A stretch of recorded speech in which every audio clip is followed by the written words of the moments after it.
hear a death scene? Is Yeah. that you? Yeah. Or are they, or is somebody else strung up? No, that was me. Tell us about shooting that scene. That's a pretty slimy scene. Yeah, that was a hard scene.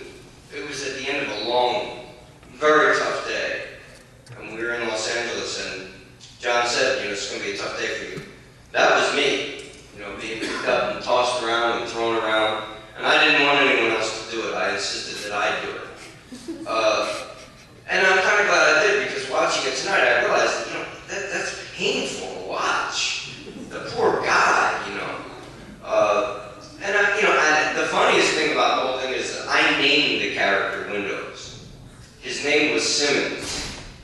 And I was hanging out in New York after I knew I had the part, and I heard these two black guys in the corner, and they were smoking a joint, and they were like, one guy had glasses on, and he was like, hey, Windows, come here, man. Windows, come over here, man. I thought, what a cool name, Windows. So I went into John and I said, can I change the character's name and wear these green glasses and call him Windows?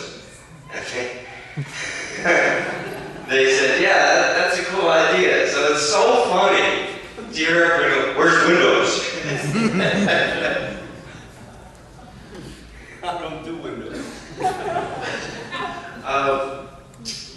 I've also heard that there was some sort of a brawl at a local bar at some point in time with the cast and some of the townies, I suppose. Why don't you give us the goods on that? Yeah, this is probably the most famous story of the whole experience.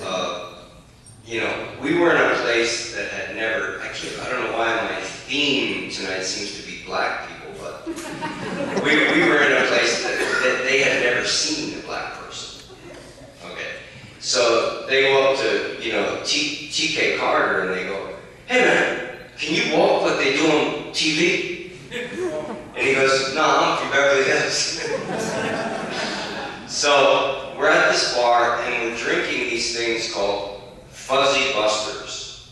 Okay, you light the thing on fire, blow it out, and then drink it. Horrible. I mean, horrible. But it was kind of like an initiation rite or something. So we're at this bar one night, and Keith David gets really, really drunk. And he's pursuing, the ratio was 3 women to every 1,000 men, you know. If you ever need a man, go to Hyder, you know. And he's pursuing this one woman, and they didn't like it. And this one, like, French-Canadian miner goes, we're gonna kill him. And he takes a gun out and puts it on the bar. And I'm like, you're gonna what? And, you know, we're gonna kill him. I'm like, come on, have a drink with me, love, peace, I'm from the 670s, you know. So then, what happens is, we have to get Keith out of there, and he won't come. He wakes up, you know, from his drunken, and Kurt Russell takes him. We take him out in the parking lot, and Kurt punches him and knocks him out, and throws him on the back of a truck, flatbed pickup, and we drive him back to the hotel room. And at that point, John Carpenter was married to Adrienne Barbeau, and he had just flown her in to spend the weekend with him. So we're all, you know, partying and, you know, drinking and all this incorrigible behavior that you do when you're young, hopefully. And we drag Keith's 6'2", 250-pound, enormous body in front of John Carpenter's hotel room. We knock on the door. We drop him there and run. John wakes up 3 o'clock in the morning and sees this drunken laying at his feet. He's like, fuck you! And we're all screaming and yelling. Next day we really heard about that on the set. You know, we got into a lot of trouble.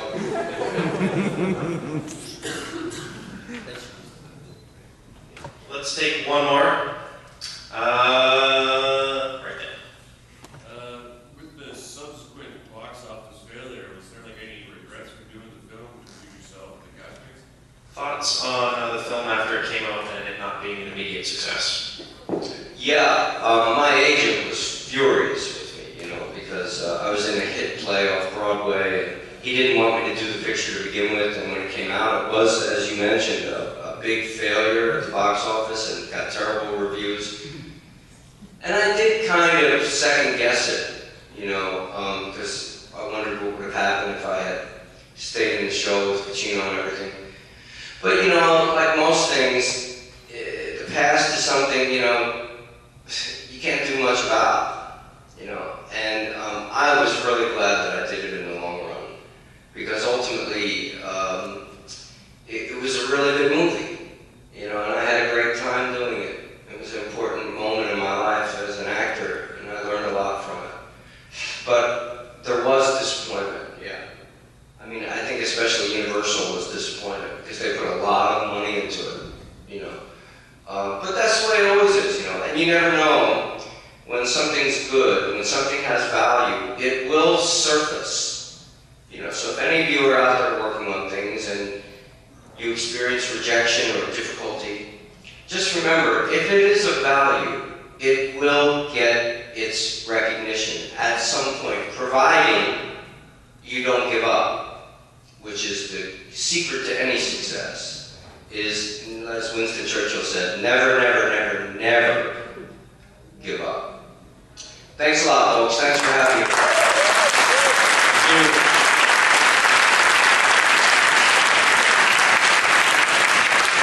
All right, so upstairs on the second balcony, Thomas will have 8x10s and things like that. You can purchase to get signed. Keep things ordered, let's go up that set of stairs, file past the table, and come back down the other set of stairs. Thanks again for coming out. Good night.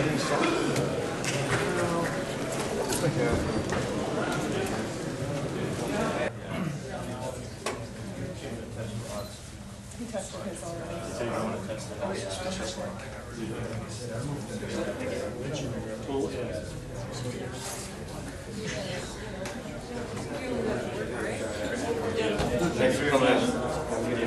That's it, Rod. We're gonna find out the truth about you now, buddy. Always clean.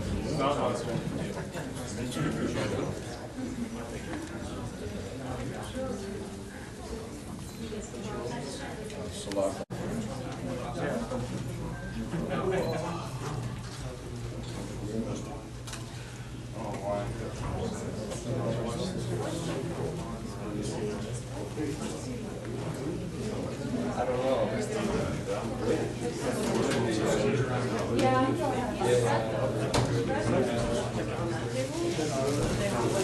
That's scary.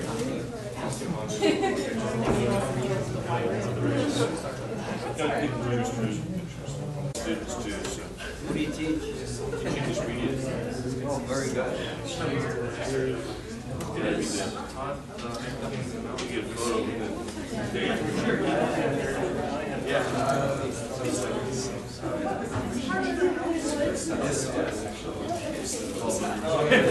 Big guy.